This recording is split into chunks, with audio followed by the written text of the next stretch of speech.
L'entretien des polyphonies. Rencontre poétique. Une coédition Maison de la Poésie de Rennes, Radio Univers. Avec Christian Prigent et Abdallah Zrika. Entretien animé par Mathieu Dubois. Abdallah Zrika, bonjour. Christian Prigent, bonjour. Vous êtes invité à la Maison de la Poésie pour le Festival des Polyphonies, festival organisé par la Maison de la Poésie de Rennes, et nous sommes à la Péniche Spectacle qui est amarrée en face de la Maison de la Poésie. Alors, une présentation tout d'abord. Abdallah Zrika, vous êtes né en 1953 à Casablanca. Vous avez passé votre enfance dans le quartier de M'Sik. À 12 ans, vous avez écrit vos premiers poèmes. En 1977, alors il y a un laps de temps, mais en 1977, vous avez publié à compte d'auteur votre poème « Danse de la tête et de la rose » avec un grand succès. La jeunesse marocaine s'y est reconnue. Vous avez rempli de nombreuses salles autour de ces poèmes, de ces premiers poèmes. En 1970, vous avez été arrêté pour atteinte à l'ordre public du fait de ces poèmes. On va peut-être en discuter. Ce qui vous a valu, vous avez été condamné à 2 ans de prison en 1980, juste après cette sortie de prison. Vous avez publié Rire de l'arbre à palabre et Fleurs de pierre. Vos différents ouvrages, ce sont Bougie noire, Petite prose, Échelle de la métaphysique, Insecte de l'infini ou encore La colombe du texte. Christian Prigent, bonsoir. Vous êtes donc né en 1945 à Saint-Brieuc, poète, romancier, critique littéraire, docteur en lettres. Vous avez écrit une thèse sur Francis Ponge. En 1970, vous avez fondé la revue TXT, Texte, avec la participation de nombreux autres auteurs. Qui présidait, c'était un avant-gardisme littéraire, politique, social, avec l'idée de bousculer, de contester les représentations dominantes, oppressantes de l'époque. Cette entreprise s'intégrant dans le mouvement plus global de changement social. Vous me direz si vous êtes d'accord avec ce que j'avance. Vous êtes auteur d'une œuvre foisonnante, faite d'essais, de poèmes, de romans, dont La belle journée, Femme dans la neige, Une leçon d'anatomie, Écrit au couteau, La vie moderne, Power Powder, Peep Show, Une phrase pour ma mère, grand-mère Kékette, ou encore Demain je meurs. Ce ne sont que des titres parmi tant d'autres. Alors, je vais en venir à une question générale. Si le poète est une figure que chacun connaît, si chacun sait que la poésie existe, la poésie dans son époque est souvent méconnue. Quand bien même la diversité des écritures poétiques, leur différence de sensibilité, quel est ce champ que l'on appelle la poésie? Est-ce que vous pourriez nous caractériser, chacun respectivement, votre activité poétique? Est-ce que vous pourriez nous en parler, Christian Prigent? Moi, je suis toujours un petit peu gêné. Enfin, c'est toujours un petit peu difficile pour moi de répondre à des questions aussi frontales et de caractère général sur la poésie, parce que dans l'ensemble de ce que j'ai publié, dont certains des titres que vous avez cités, les livres qui sont spécifiquement définis comme des livres de poésie sont en nombre assez limité par rapport à l'ensemble. Les livres qui peuvent être répertoriés comme livres de poèmes, enfin ensemble de poèmes, recueil de poèmes, enfin je ne sais pas comment il faut dire, ne sont qu'une partie, pas forcément la partie principale de ce que j'ai publié, de ce que j'ai essayé d'écrire. Donc j'ai un petit peu de mal à entrer frontalement dans ce type de questions, parce que la poésie, pour moi, ça a toujours été plutôt que la poésie, la question de la poésie, c'est-à-dire la poésie comme question, ou même pour le dire plus frontalement, la question de savoir s'il y a effectivement une spécificité qu'on pourrait appeler poésie ou qu'on pourrait appeler poétique à l'intérieur d'un ensemble plus vaste qui est la littérature. ça d'une part. Et si d'autre part, cette spécificité-là, ce caractère propre qui s'appellerait poésie, ce caractère propre du littéraire qui s'appellerait poésie, est encore pertinent dans la complexité du lieu qui aujourd'hui s'appelle littérature. Voilà. Et moi, ce que j'ai essayé de faire depuis 20, 30, peut-être 40 ans maintenant, en fait, c'est d'essayer d'aborder la question de la poésie, ou la poésie comme question, plutôt par la bande que frontalement, c'est-à-dire en allant transporter dans des espaces littéraires qui ne sont pas a priori poétiques, le récit par exemple, le roman, enfin, les diverses formes de la narration, des procédures qu'on a par ailleurs l'habitude d'affecter assez spontanément au poétique, à savoir des procédures rythmiques, des procédures sonores, un certain type de traitement du mot et de ses répercussions phonétiques, par exemple. Voilà. Pour voir au fond comment ça marche, quoi. Voilà, pour voir comment cet outillage-là, transposé dans des espaces qui ne sont pas a priori poétiques, pouvait à la fois faire fonctionner du poétique et faire fonctionner ces autres espaces sous les coups de cette opération poétique. Voilà. Moi, ce qui m'intéresse, c'est ça. Et sur ce que la poésie en soi, ou avec tous les P majuscules qu'on voudrait, serait, bon, moi, je n'ai pas grand-chose à dire, sinon que, au fond, ce qu'on appelle poésie, si on essaie d'être un peu honnête dans les définitions, ne définit pas un genre littéraire par rapport à un autre genre littéraire, ne définit encore moins une espèce de coloration comme cela un peu enchanteresse, qui est souvent la coloration qu'on affecte aussi à ce type de mots quand on ne réfléchit que peu sur ce que la poésie est, mais désigne plutôt une forme spécifique d'inquiétude par rapport à ce que la langue, en général, a de pertinent pour représenter à notre propre usage et à l'usage des autres l'expérience que nous avons du monde. Voilà. La poésie est le nom de cette inquiétude pour moi. C'est pas autre chose.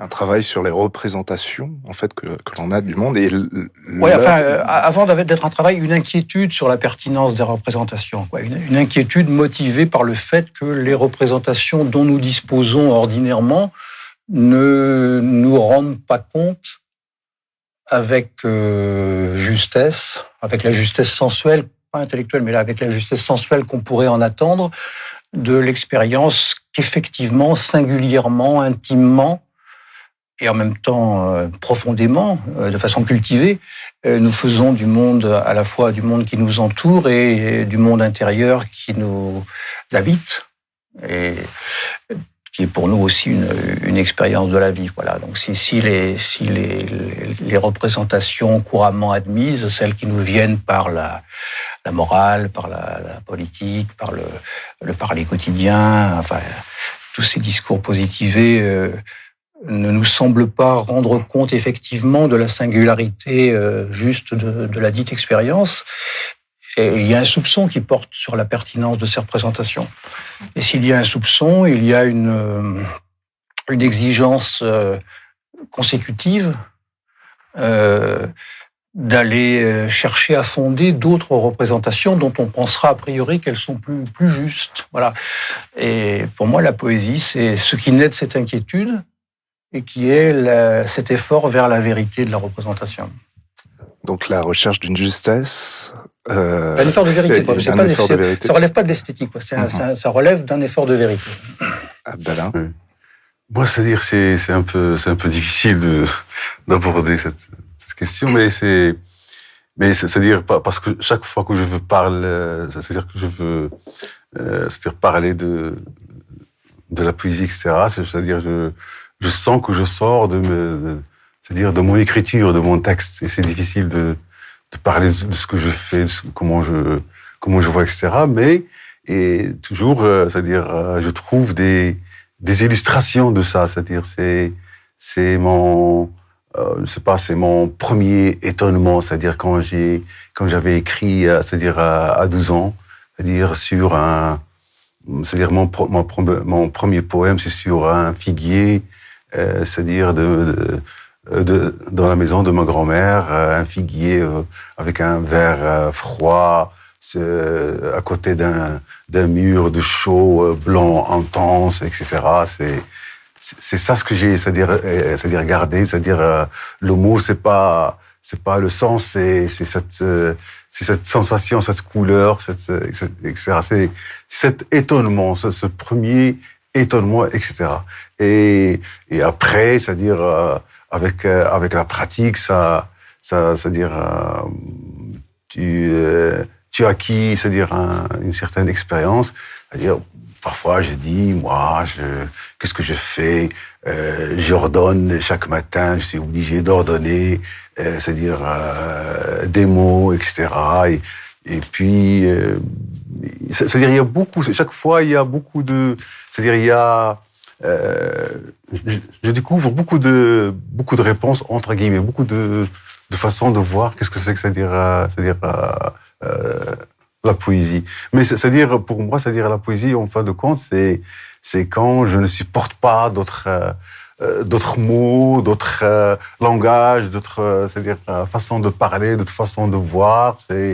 C'est parce que c'est-à-dire dans la poésie en général, pour moi, c'est chaque mot, il a une maintenant chaque mot que j'utilise, c'est-à-dire j'utilise ce mot comme ça et pas un autre mot qui a le même sens que l'autre mot. C'est parce que ce mot-là, il a vécu avec moi, il a une petite histoire avec moi, c'est comme ça, c'est-à-dire le texte, c'est-à-dire je n'utilise que les mots qui ont quelque chose avec moi, qui ont évolué avec moi, c'est ça. Oui, c'est-à-dire il y a plusieurs façons c'est-à-dire de répondre à cette question, parce que c'est général. Alors, allons du général. Christian Prigent, le premier, est-ce qu'il y en a ce souvenir? En fait, on dit la même chose. Quand Abdallah dit il y a un figuier vert froid et un mur de chaux blanc éclatant. Voilà. On pourrait s'arrêter là. Sauf que c'est précisément qu'on ne peut pas s'arrêter à cette notation algébrique de ce qui pourrait suffire quand à désigner une réalité.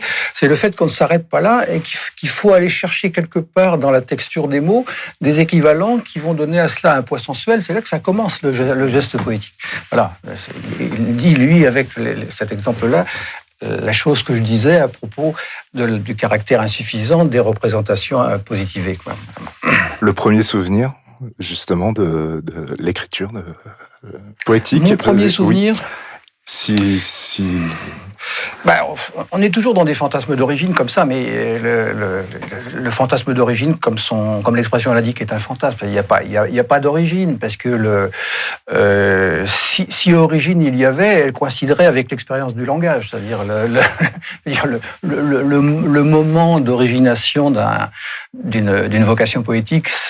Je ne mets pas d'emphase sur le terme vocation, coïncide avec l'apparition du langage à la fois comme jouissance, y compris si elle n'est que balbutiante, et donc comme jouissance et comme inquiétude sur la pertinence dont je parlais tout à l'heure. Et ça apparaît avec le moment où ça commence dans le petit homme à parler, quoi. Voilà. Bon, alors je me défile en disant ça, mais en même temps c'est la vérité, parce que c'est périodiquement cette même expérience de la jouissance mêlée d'inquiétude, du plaisir mêlé d'angoisse, de la volupté des représentations séduisantes et du doute, du soupçon porté sur leur adéquation à l'expérience, que le souci poétique se refait. Bon, par exemple, il se refait quand un enfant comme celui que j'ai été à 12-13 ans se retrouve avec dans les pattes un poème de Ronsard ou peu importe quel poète qui lui vient par l'usage scolaire à cette époque-là, et voit quelque chose du langage Tremblay là-dedans et a envie de faire la même chose. Et donc se met à pasticher ces poètes-là, à essayer de faire comme eux pour comprendre comment ça marche et pourquoi ça fait cet effet-là. Voilà. Et là, il est entré... il a mis le doigt dans un engrenage qui est dangereux, mais il a mis le doigt dans cet engrenage et l'expérience s'est rejouée d'une façon différente, mais finalement de la même façon que celle que jouait son premier accès au langage. Et puis après, quand il a 15-16 ans, on lui colle les illuminations dans les pattes, enfin quelqu'un ou personne d'ailleurs, les illuminations lui arrivent dans les pattes, et il y a une nouvelle forme de la volupté sidérante et de l'inquiétude majeure se constitue dans l'expérience de ça. Et là se rejoue à nouveau l'exigence d'essayer de faire un peu comme ça pour voir pourquoi c'est si bouleversant. Et puis un jour, ça l'est tellement que une espèce de décollement se fait par rapport au modèle et une voix singulière se dégage. Ou pas d'ailleurs, souvent c'est pas le cas, mais quelquefois ça a lieu. Est-ce qu'il y avait beaucoup de livres qui vous environnaient dans cette enfance, Abdallah? C'est-à-dire, moi, c'est-à-dire toujours, c'est-à-dire dans ma prime, c'est-à-dire en France, c'est-à-dire c'est les livres d'histoire, les livres autres. Moi, j'ai beaucoup aimé, c'est-à-dire les livres de géographie, les livres, c'est-à-dire autres que la poésie. C'est-à-dire la poésie est venue après. C'est-à-dire et même maintenant, c'est-à-dire je lis pas beaucoup de poésie. C'est-à-dire je m'évade, c'est-à-dire vers d'autres textes et surtout philosophiques ou tout comme ça, et pour et revenir, c'est-à-dire revenir à la poésie qui pour moi, c'est-à-dire la façon, c'est-à-dire essentielle de m'exprimer. Mais c'est-à-dire si je me trouve toujours dans la poésie, je sens que je vais m'étouffer. C'est-à-dire, il faut que je respire dans des textes comme ça, c'est-à-dire peut-être c'est-à-dire scientifiques, autres, sur les insectes, c'est-à-dire sur d'autres choses. C'est-à-dire moi, c'est-à-dire ce qui m'inspire entre guillemets, ce sont beaucoup, c'est-à-dire les textes qui ne sont pas dits, c'est-à-dire poétiques entre guillemets. C'est ça. La poésie, il vient du nom poésie entre guillemets, parce que c'est-à-dire pour moi le nom poésie, il nourrit ce qui est, c'est-à-dire ce qui est poétique, ce qu'on dit en général poétique. C'est ça, oui. Donne-moi un verre pour que j'avale ce vide. Un bras pour que je mesure cette séparation. Prépare-moi un lit de verre pour que mes cauchemars glissent dessus. Je ne veux pas lire des poèmes, de lettres qui ne se dressent pas devant mes yeux comme des clous. Je vais donner ma main à ce chien qui vient pour en couper quelques doigts. Je laisserai beaucoup de blanc dans mes écrits pour que cette prostituée puisse y déambuler à sa guise. Ceci n'est pas un stylo, mais une pioche pour démolir le poète qui me tyrannise. Les fourmis seront à mes funérailles et je laisserai ma tombe à quelqu'un qui n'a pas trouvé où dormir. Je laisserai beaucoup de blanc dans mes écrits afin d'éclairer la pénombre qui descend avec la nuit des mots. Je laisserai du blanc pour le jour de vos noces.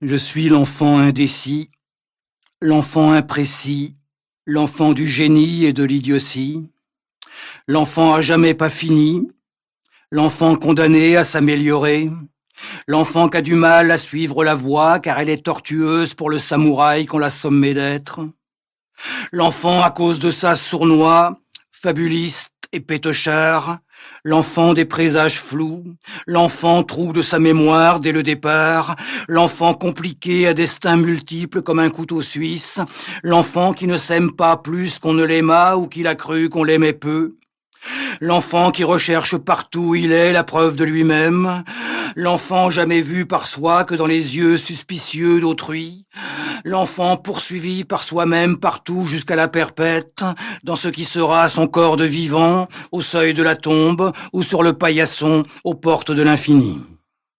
Mon père m'a dit, par voix de son maître, pour copie conforme sa moitié, ma mère, que je n'avais qu'à bien tenir mon rang, c'est-à-dire moi-même en version sociale, à bon entendeur, salut, je m'entends.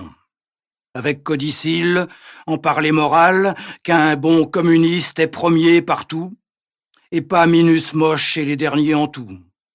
Prends ça pour ton grade, si t'es que deuxième.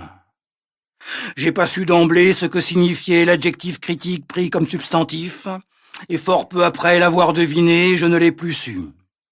Mais je fus depuis, et je suis encore, jusqu'à ce que vienne toujours, et ses suites, tendues là-dessus comme un élastique, et il me revient souvent à la gueule quand je me trouve nul, or, c'est bien souvent qu'on s'apparaît tel, et à des hauteurs moins hautes qu'on voudrait, surtout quand on sait pas bien où le haut est. Les lectures étaient aussi très, très diverses dans votre enfance, Christian Prigent?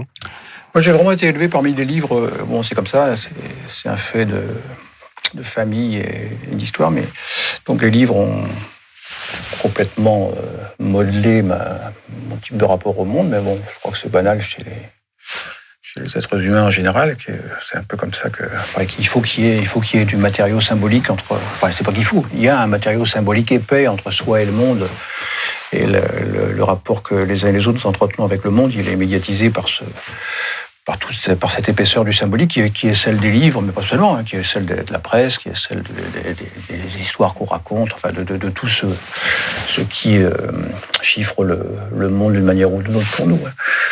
Ce qui est un peu de particulier, j'ai écouté Abdallah parler de ça, parce que c'est la même chose pour moi aussi. J'ai un peu tendance aussi à lire beaucoup de choses, plutôt que de la poésie, surtout maintenant. Mais moi, j'ai traversé je pense à peu près tout ce qui pouvait se lire en poésie quand j'avais entre 15 et 25 ans, quoi, disons. Voilà. Bon. Mais dans les bibliothèques dans lesquelles j'ai été élevé au sens éduqué par la famille, par l'école, il y avait deux bibliothèques. Il y avait celle de mon père qui était une bibliothèque noble, enfin disons la bibliothèque des humanités classiques, la bibliothèque du savoir, la bibliothèque du discours politique, et la bibliothèque de la grande littérature. Voilà. Et puis il y avait la bibliothèque de ma mère, qui, parce qu'ils n'étaient pas de même origine sociale tous les deux, était plutôt une bibliothèque un peu plus frivole, quoi. C'est-à-dire qu'il y avait beaucoup de choses qui relevaient du roman feuilleton, du roman populaire, des bandes dessinées, etc. Et comme c'était comme ça, il y avait des rayons d'un côté, d'autres rayons, et il y avait toutes ces choses disparates, et quand on est enfant et gourmand de lecture, on avale tout, on bouffe tout, hein, avec la même voracité, quoi, et sans établir forcément de hiérarchie, en tout cas pas avant que l'école ait mis un peu d'ordre, pas forcément juste d'ailleurs, mais ait mis un certain ordre dans tout ça, quoi. Et donc lire Pif le chien, ça a finalement le même sens que lire Victor Hugo ou lire Bécassine.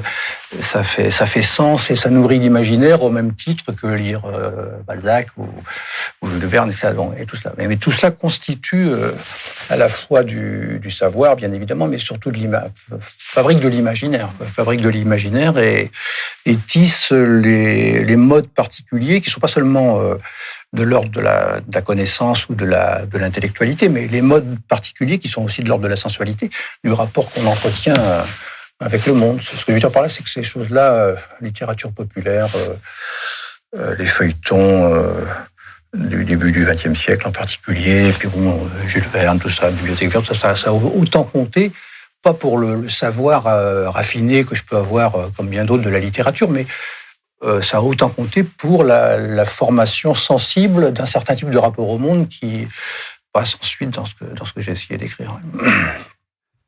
Et moi, je veux ajouter une autre bibliothèque que j'appelle orale, aussi, c'est-à-dire dans les, parce que c'est-à-dire mon enfance était nourrie aussi de, ces conteurs dans les places publiques, je cherchais ma place toujours pour, écouter.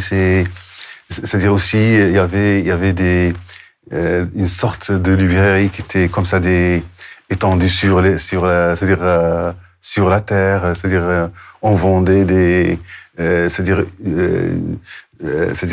livres qui sont autres que des livres savants, entre guillemets. C'est des livres, mais c'était des livres très osés, plus livres que, c'est-à-dire parfois que les livres savants.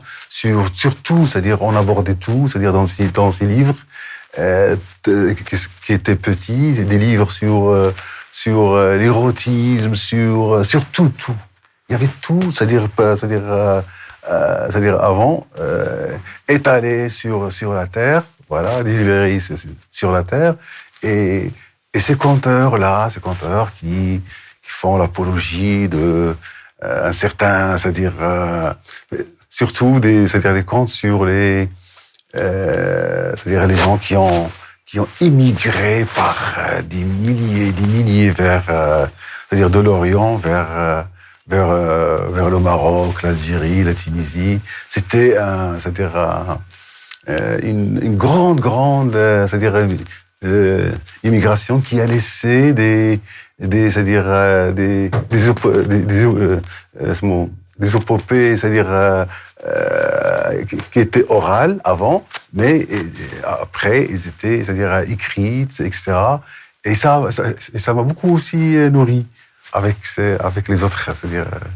Alors, j'ai l'impression que les romans d'aventure, Christian Prigent, vous les avez lus, puisque Abdallah, vous nous disiez que la poésie était une aventure. Est-ce que finalement, pas finalement, mais est-ce que la poésie, alors j'utilise le terme, mais l'écriture poétique, la pratique poétique, l'idée de diffuser cette approche, est-ce que c'est justement une aventure? On se lance dans l'écriture comme dans une aventure? Est-ce qu'on pourrait assimiler ça à ça? Ouais, avec tout cet imaginaire. Aventure est forcément un trop grand mot, parce que comment dire, le travail de poésie, le travail de la littérature, le travail d'écriture, comment dire, il n'a rien d'héroïque. Voilà, hein, il n'a rien d'héroïque. Il ne relève pas du grandiose, de la prouesse, quoi. Il relève plutôt d'une manie, hein, d'un souci un peu maniaque de ne pas se satisfaire du donné symbolique pour le recomposer autrement. Et cette chose-là se fait dans une sorte de recueillement et de discrétion qui avoisine quelquefois le secret. Voilà. En tout cas, ça se fait dans une discrétion modeste. Ça ne veut pas dire que les gens qui le font sont modestes et que les produits qui sortent de cette activité le sont, modestes et discrets, surtout si l'histoire s'en empare en les inscrivant dans un patrimoine. Mais l'activité elle-même, mon point de vue, ne peut pas se faire en dehors de ce type de recueillement discret, voire au bord du secret. D'autant plus que personne n'est poète 24 heures sur 24. On est écrivain quand on écrit, et au bout du compte, dans le déroulement d'une vie, on écrit assez peu. On écrit beaucoup moins qu'on dort, par exemple. Voilà. On écrit beaucoup moins qu'on passe ce temps à des choses intéressantes ou pas pour gagner sa vie. On écrit beaucoup moins que le temps qu'on passe à la gestion d'une quotidienneté humaine. Voilà. Donc, il faut quand même tenir compte de cette proportion aussi de ce qu'est un travail d'écriture à l'intérieur d'une vie, même si, évidemment, on n'écrit pas simplement quand on écrit, puisque le cerveau écrivant travaille bien au-delà des séances proprement parlées de l'écriture. Mais en même temps, ça, quand même, c'est pourquoi parler d'aventure, oui, pourquoi pas. Il y a une aventure dès l'instant où il y a des risques qui sont pris avec le langage, ça c'est certain. Quelquefois avec la sécurité mentale, il y a des exemples, je veux dire, dans l'histoire. Quelquefois avec la société telle qu'elle n'est pas capable d'accepter ce qui se dit, c'est ce que vous disiez en parlant d'Abdallah tout à l'heure.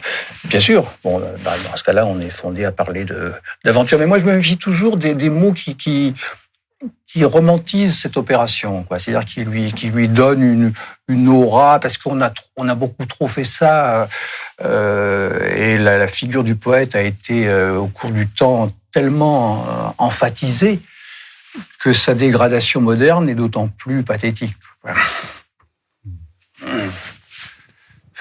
Oui, question.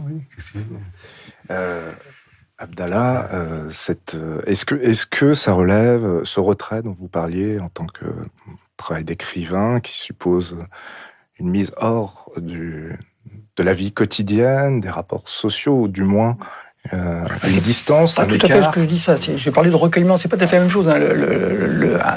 Le recueillement, même quand on utilise ce mot dans un contexte religieux, n'implique pas un abandon du monde. Hein. Il implique simplement la mise à distance du plus intime de soi-même par rapport à ce que le soi-même en question donne comme gage au monde dans le temps qui lui reste de quotidienneté, c'est-à-dire des moments où il n'écrit pas. C'est pas du tout un abandon du monde, bien au contraire. Hein, c'est une façon d'être peut-être encore plus présent au monde, c'est-à-dire de ne pas accepter cette pseudo-assignation au monde à laquelle on est soumis quand on joue les règles du jeu social. C'est pas tout à fait pareil. C'est-à-dire, pour moi, toujours, je sens que, le poète, même pour lui, c'est pas seulement pour la société, même pour lui, il est toujours très timide, très réservé pour parler de son rôle, pour parler de son statut, de lui. C'est vraiment difficile, c'est vraiment quelque chose, c'est comme, c'est-à-dire pour moi, le poète, c'est comme l'adolescent qui écrit ses premiers poètes en cachette et ils ne veulent pas divulguer ça, c'est-à-dire pour ses collègues, etc. C'est-à-dire, et le poète seulement est là, il a fait, c'est-à-dire durer cette adolescence, cette timidité d'écrire, de cacher, etc. Et un peu, il a osé, c'est-à-dire montrer ses écrits, etc. Et c'est aussi envers, c'est-à-dire la société en général.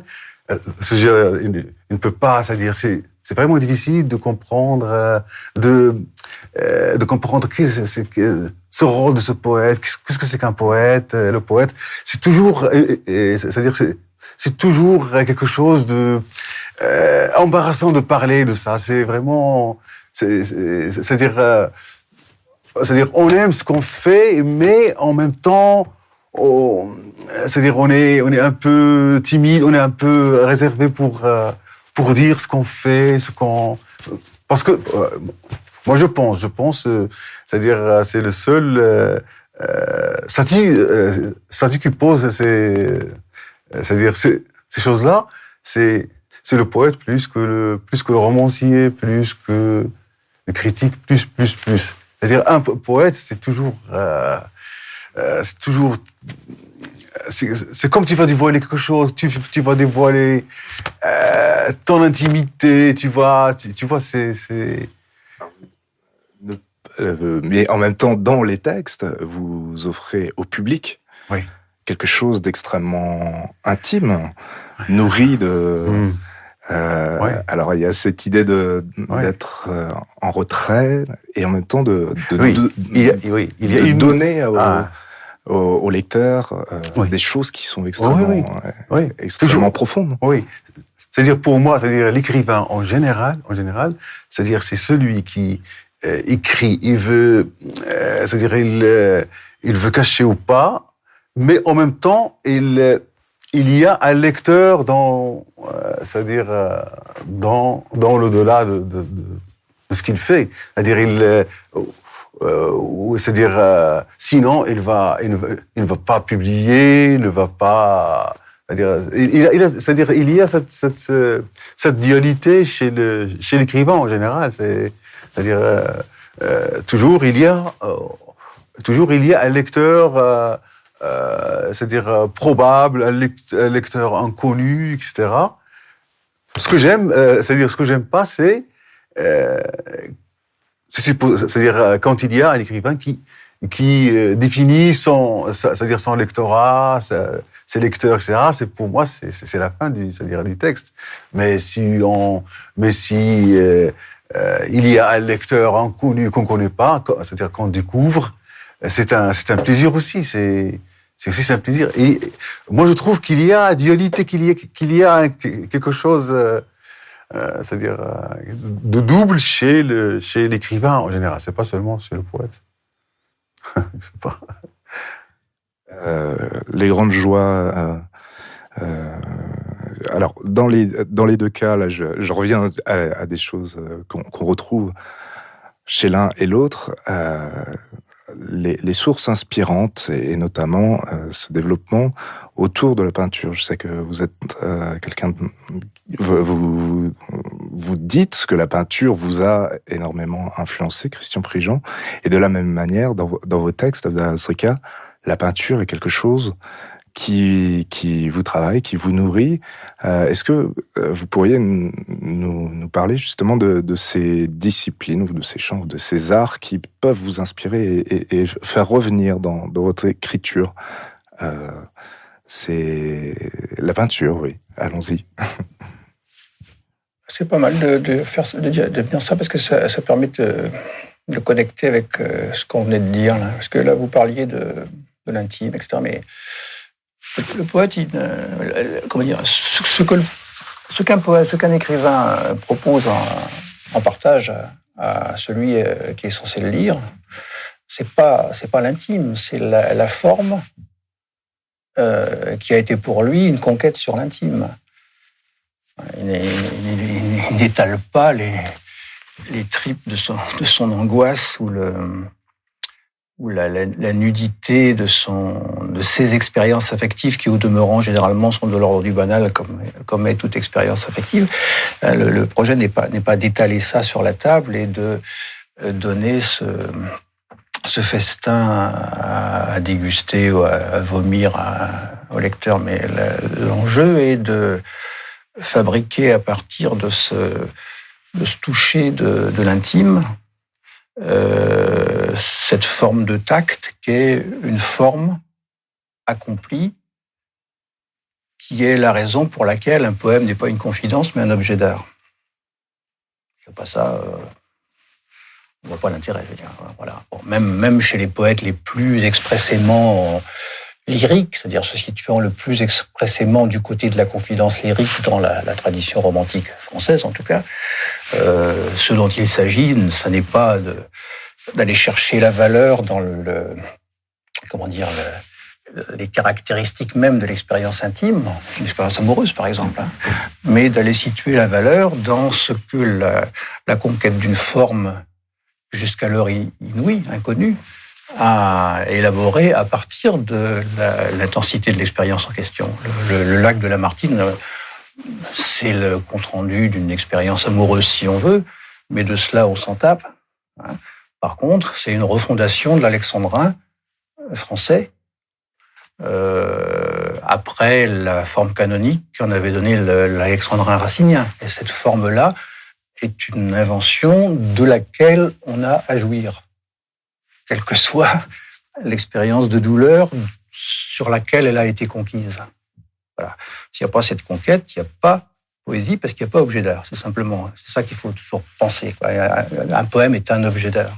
Moi, je ne mets pas d'emphase autour d'objets d'art. Un objet d'art, c'est pas plus important qu'une belle armoire ou qu'une belle opération médicale, mais c'est un objet d'art. Voilà, c'est pas autre chose qu'un objet d'art. Et si c'est un objet d'art, c'est la question de la réussite de sa forme qui fait valeur. Voilà. Puisqu'on parlait de peinture, C'est la raison pour laquelle, quand Picasso peint son intimité, il passe le temps à faire ça, puisqu'il peint ses femmes. Ce qui nous intéresse, évidemment, ce ne sont pas ces femmes, c'est la succession des conquêtes formelles que Picasso fait et qui font histoire pour la peinture, à partir de l'expérience du désir de telle ou telle de ces femmes. Il fait du cubisme avec Olga ou avec Marie-Thérèse Walter, et puis il fait du néoclassique avec une autre, et puis ainsi de suite. Voilà. Et ce qui nous intéresse, c'est pas Marie-Thérèse Walter, ni Olga, ni Jacqueline, mais c'est la succession des diverses conquêtes formelles qui fait que l'histoire de la peinture s'en trouve à chaque fois relancée dans une conquête formelle nouvelle. Voilà. La question, c'est ça. Voilà.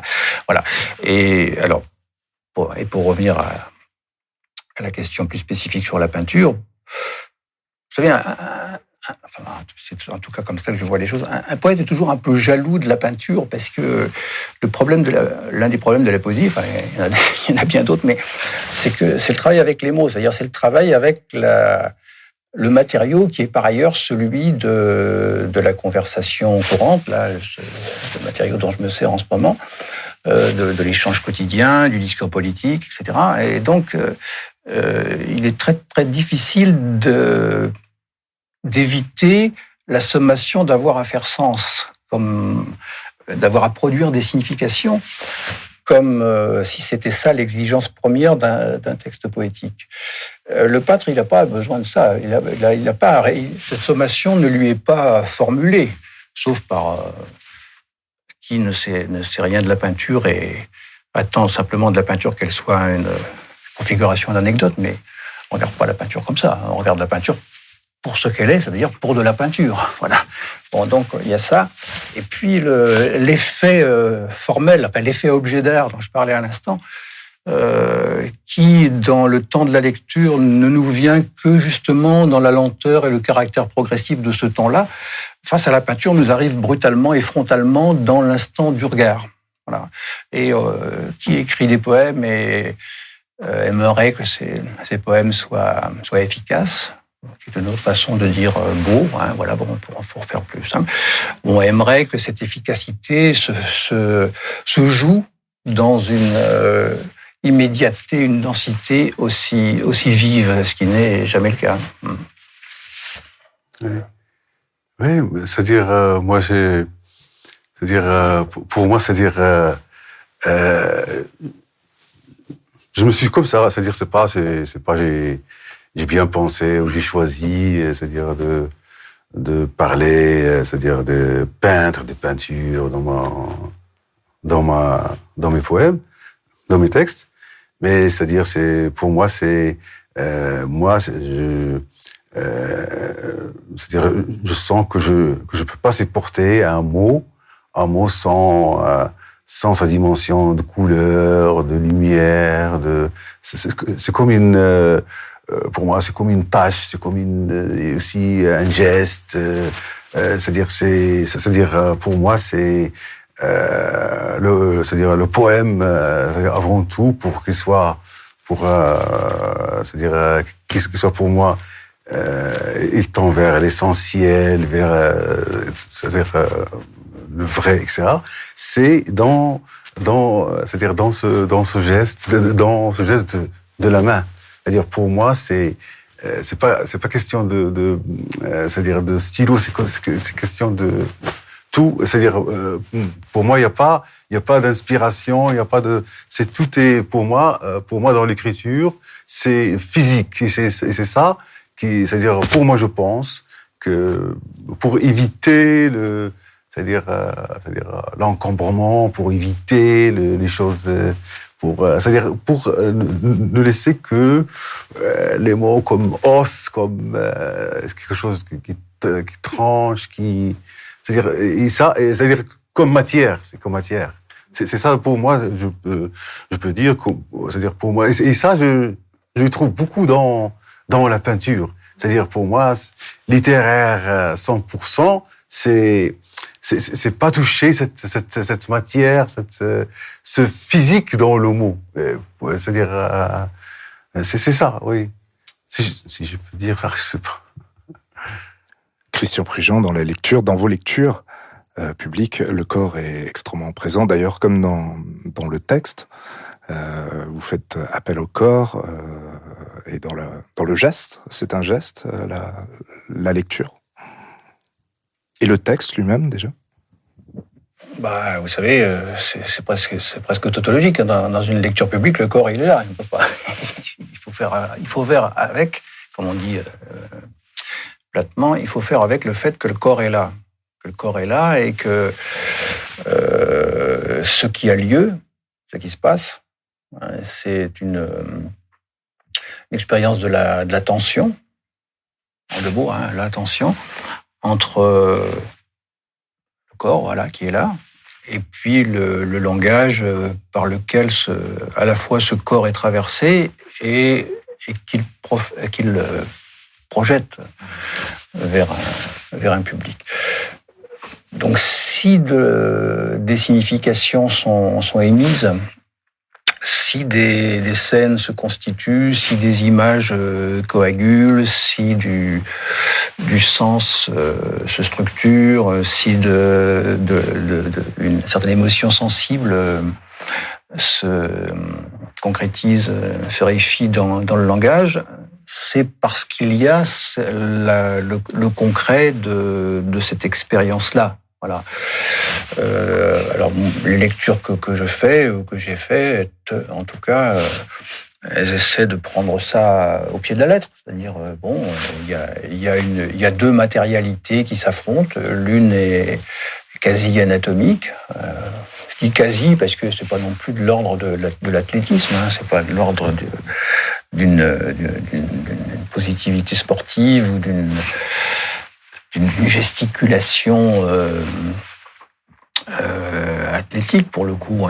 Mais c'est de l'ordre d'une anatomie simplement parce que ça résonne dans les cordes vocales, dans un larynx, il y a une respiration, il y a une certaine position du corps et une certaine tension que des gestes cherchent à la fois à compenser et à traduire. Voilà, dans un petit bricolage signalétique, théâtral serait trop emphatique. Il y a cette matérialité-là, un peu plus matérielle, c'est du corps, effectivement. Et puis il y a une autre matérialité qui est que le langage est lui aussi une matérialité, puisqu'il est fabriqué avec des mesures rythmiques, et des contenus sonores, des écholalies et des rebondissements de ce contenu sonore, des unités respiratoires qui sont en même temps des unités syntaxiques ou qui sont pas en même temps d'ailleurs. Voilà, on joue avec ça. Et la tension, l'altercation, la lutte ou la danse, si on est plus optimiste, de ces deux matérialités posées à la fois l'une face à l'autre et intriquées, imbriquées l'une dans l'autre, donne ce résultat qu'on appelle une lecture publique, qui est un résultat qui peut être lamentable ou plus ou moins réussi, mais en tout cas, l'enjeu, c'est ça. Voilà. Mais là aussi, il n'y a pas d'emphase à mettre autour de ça. C'est objectivement, quelqu'un qui lit en public, s'il est honnête avec lui-même, il est encore en train de chercher à fabriquer un objet d'art, comme je l'ai dit tout à l'heure. Sauf que c'est plus le même. C'est pas l'objet d'art qu'il a produit précédemment et qui a été publié dans un livre ou dans une revue ou qui s'apprête à l'être. C'est un autre objet d'art puisque à la fois il s'appuie sur ce socle qui est le texte écrit plus ou moins définitivement, mais qu'il le déplace dans un tout autre contexte, encore une fois, où le corps est là, où la sonorité devient une sonorité effective et pas simplement une sonorité tacite, où le mot respiration cesse d'être une métaphore, ce qu'il est la plupart du temps quand on parle de respiration dans un texte, où le mot rythme devient éminemment concret puisqu'il est manifesté par un certain type de martèlement que d'ailleurs des gestes peuvent surligner. Donc voilà, c'est déplacé dans un autre contexte. Dès l'instant que c'est déplacé dans un autre contexte, dans un autre temps et dans un autre espace de l'expérience, il y a un autre objet d'art qui est en train de se fabriquer. Alors, mon idée, simplement, ma lecture repose sur l'idée qu'il faut tenir compte de ça. Voilà, qu'il faut essayer de gérer ça le plus justement possible. Voilà. En sachant qu'on ne le règle pas juste, de façon juste, totalement jusqu'au bout. Parce que on est tous pris dans des compromis avec le désir de séduire, avec l'angoisse, avec l'envie de faire passer des significations. Bon, on transige, hein, tout ça relève de compromis. C'est-à-dire, pour moi, c'est-à-dire le corps, c'est-à-dire quand, c'est-à-dire, je me trouve toujours, c'est-à-dire, la chose la plus, c'est-à-dire, proche de l'acte d'écrire, c'est quand on parle de notre corps. Moi, je trouve que j'ai beaucoup de, c'est-à-dire, je trouve que j'ai beaucoup de textes sur, j'écris beaucoup sur mon corps, sur le corps, c'est-à-dire, et c'est-à-dire, et en général, le corps, quand je parle de mon corps, par exemple, c'est-à-dire, c'est la chose la plus, c'est-à-dire, proche pour toucher, par exemple, la solitude, pour toucher l'écriture, comme j'ai dit, pour toucher beaucoup de choses. Et même si j'écris sur un autre corps, comme sur par exemple, sur la femme, parce qu'il y a beaucoup de, je trouve aussi qu'il y a beaucoup de mots femmes dans mes textes, etc. C'est que, c'est-à-dire, c'est vraiment essentiel, c'est ce mot, c'est-à-dire ce mot-là, c'est-à-dire la présence du mot femme, c'est-à-dire pour moi, il influence tous les mots que j'ai, même si j'écris sur une pierre ou si j'écris sur quelque chose de plus, c'est-à-dire neutre ou abstrait. C'est-à-dire, c'est le corps. Pour moi, c'est-à-dire le mot corps. C'est-à-dire, c'est le thème même de mon, c'est-à-dire c'est-à-dire pour moi de l'écriture. C'est-à-dire des mots jeux, même, oui. J'ai une autre question. Abdallah, vous avez été emprisonné pour avoir écrit des textes qui ont eu une très grande résonance à l'époque. Qu'est-ce que la poésie, comment dire, qu'est-ce qui, dans un texte poétique, peut faire peur à des pouvoirs et qui amène justement un poète qui est dans un... On parlait d'une forme de recueil. Qu'est-ce qui menace, en fait, le pouvoir? Je pense, c'est-à-dire... ce qui... c'est-à-dire... dans ces textes-là, c'est-à-dire dans ces textes-là que j'avais écrits avant, c'est pas comment on dit le contenu ou le sens, parce que tout le monde écrit comme tout le monde a écrit sur le même thème que j'écris. Qu'est-ce que j'allais dire? J'écris sur la démocratie, sur la liberté, etc. comme ça, en général, mais c'est les comment dire, c'est comme, c'est-à-dire c'est les mots choses, c'est les mots c'est-à-dire ces choses, ces choses qui sont dans les textes, c'est-à-dire les mots qui ont attiré, c'est-à-dire cette jeunesse à l'époque, c'est-à-dire c'est la façon, on peut dire ça comme ça, c'est-à-dire c'est le côté des couleurs, de musique, de son, de cette transe des mots à l'époque, etc.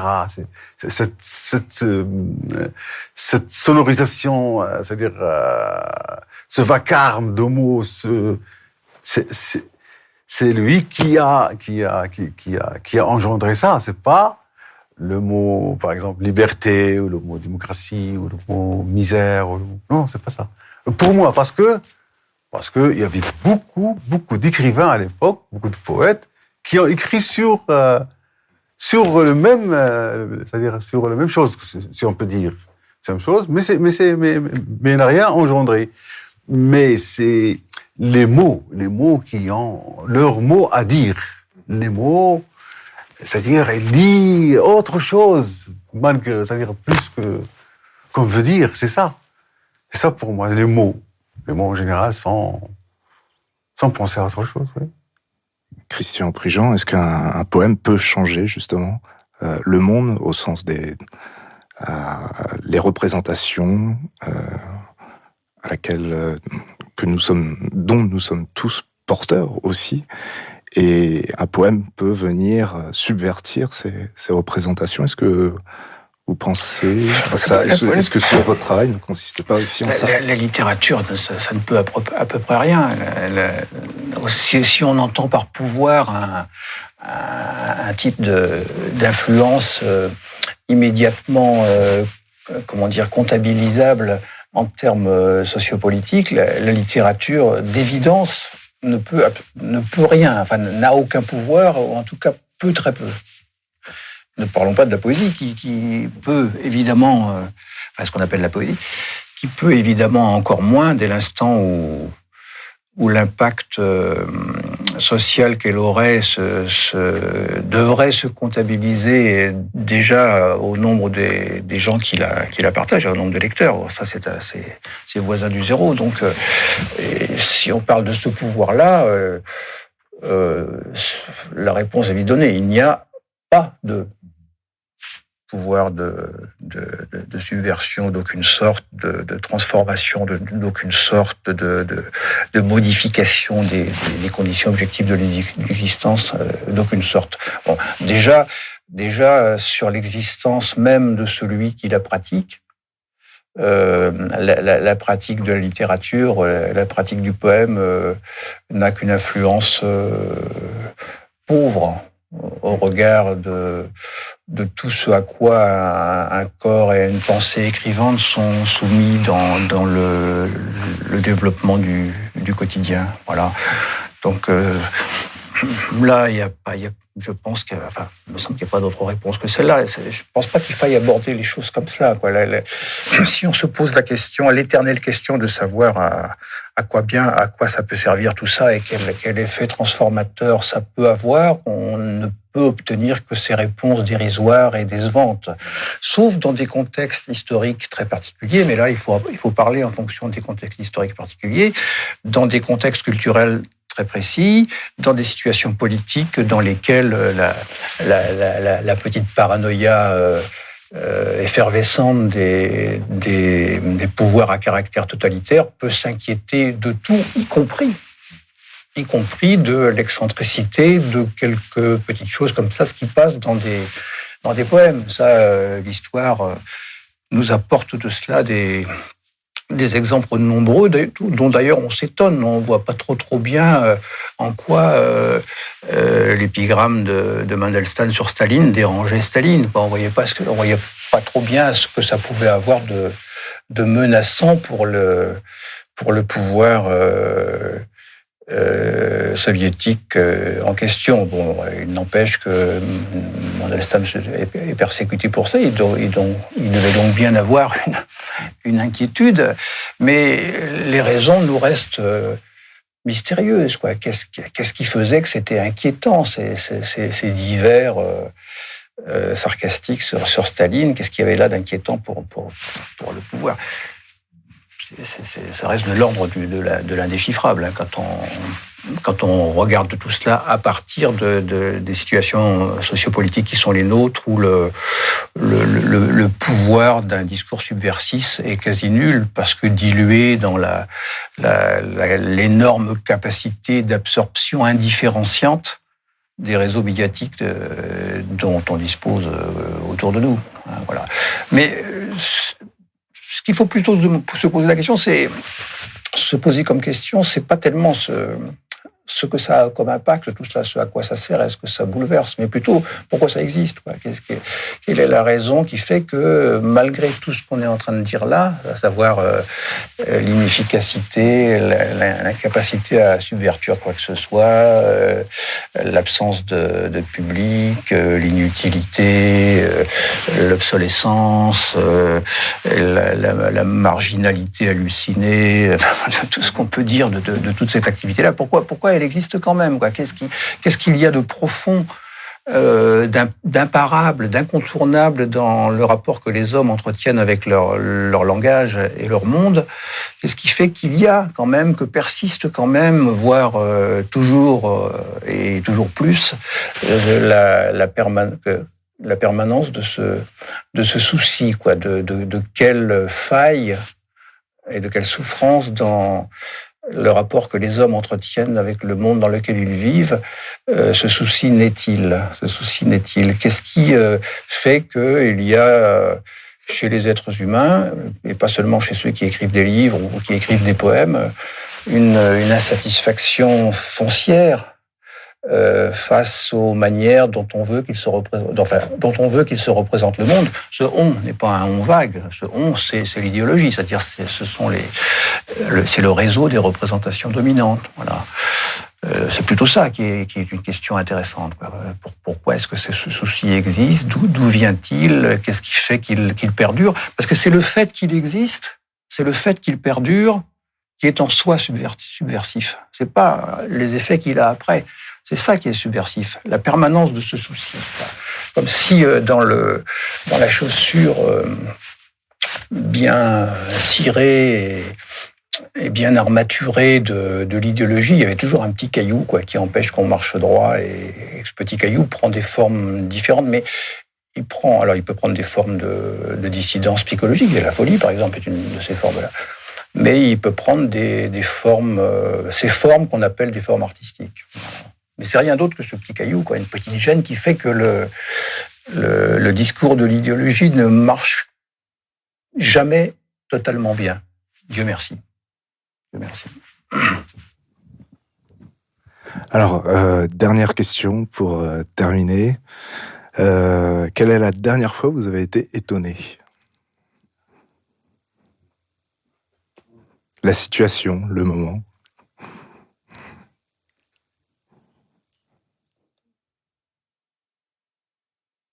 On est étonné 20 fois par jour par la bêtise, par exemple. Il suffit d'ouvrir un quotidien. J'ouvrais ce matin le quotidien régional intitulé Le Télégramme. C'est pas pour lui faire de la publicité négative, et je regardais parmi la multiplicité des raisons de s'énerver, de rire, de pleurer ou que fournissent ce genre de pages. C'est pas parce que c'est un quotidien régional, ce serait pareil dans un quotidien national, mais il se trouve que c'est ce journal que j'ai lu ce matin, quoi. En bas d'une page, même caractère, même grosseur de caractère pour le titre, même grosseur de caractère pour le sous-titre, même grosseur de caractère pour le texte de l'article. 2 petits pavés à peu près de la même dimension, donc complètement égalisés, dans tous les signes extérieurs voilà. À gauche, un article sur un monsieur qui s'est étouffé avec un sandwich, voilà. Donc un truc plutôt rigolo parce que ça finit bien. Le monsieur il a avalé de travers, c'est tout, voilà. Et puis à côté, on a trouvé le cadavre d'une femme dans un étang. Quelque chose une situation absolument horrible, mais tout cela complètement égalisé dans l'ordre de ce flux des informations que la presse diffuse. Je trouve ça étonnant. Voilà. C'est-à-dire, je peux dire en général, c'est-à-dire on est toujours étonné, moi je suis, c'est-à-dire pour moi l'étonnement est toujours lié à l'angoisse, à l'inquiétude, à des choses comme ça. C'est-à-dire par exemple, pour moi, la routine, l'ennui, la même chose, la bêtise, c'est-à-dire de tous les jours, pour moi c'est aussi de l'étonnement, c'est-à-dire étonné, c'est pas seulement étonné. C'est comme on dit positivement, mais c'est aussi étonné parce que c'est trop, on peut rien faire pour ça, on est impuissant devant ça, et pour moi, il n'y a pas plus, matière d'étonnement que la routine, que ça change pas, ça, jour en jour, c'est la même bêtise, c'est le même être humain qui fait la même chose, qui fait les mêmes bêtises, qui fait C'est-à-dire, c'est ça pour moi, c'est-à-dire les hommes. Ouais. Merci Christian Prigent, Abdallah Azrika. Merci. Merci. J'écoute grand-mère et je crains à mort. Je crains qu'on me gave. À cause de lenteur limite volontaire à sortir d'enfance et d'obstination en format minable question centimètre, d'hormones de croissance trouvées à Prisu avec du venin dedans de bêtes mortes. Je crains. Je l'ai lu en douce, en dico, d'épouvantement, scientifiquement. De finir pour ça poupée ramolo ou marotte chiffon sur un matelas top, avec des poulies, et que croqueville ma main sur du rien, et que peu à peu ma couenne vire au bleu ou au violet moche, et que mon parfum fasse fuir même le chien, et que ma paupière jamais plus ne ferme malgré les collyres, pour que je voie moi en délabrement sans digression, et qu'on prenne mes fesses pour tartines de miel, sans succès notable contre les peluches de peau en jus de pu, et que chaque jour de plus en plus vite soit un jour de moins. Je ne confie rien de ça à grand-mère. Je sais qu'elle dira que j'exagère ou que je noircis en anticipé sur du corps pas sûr, voire des fantaisies de futurologie. Qui vivra verra, grand-mère sans doute pas. Mais moi, qu'est du chant, ou frère, ou copain classe 45 et des environs, ça nous pend sûrement pas loin sur après. Les philosophes commencent par l'étoile là-haut pour atteindre un mot ici-bas. Mais les anges sont les chats du ciel et lèchent ce que les poètes imaginent sur la terre. Les gens sont en nombre infini. C'est pourquoi l'obscurité de la nuit pénètre en eux si lentement. Le désert même est devenu plus petit qu'un poème. L'ange est pareil à la feuille blanche quand il attend le poème de Satan. Personne auparavant n'a dit le mot qui viendra après et changera la langue tout entière, tout entière.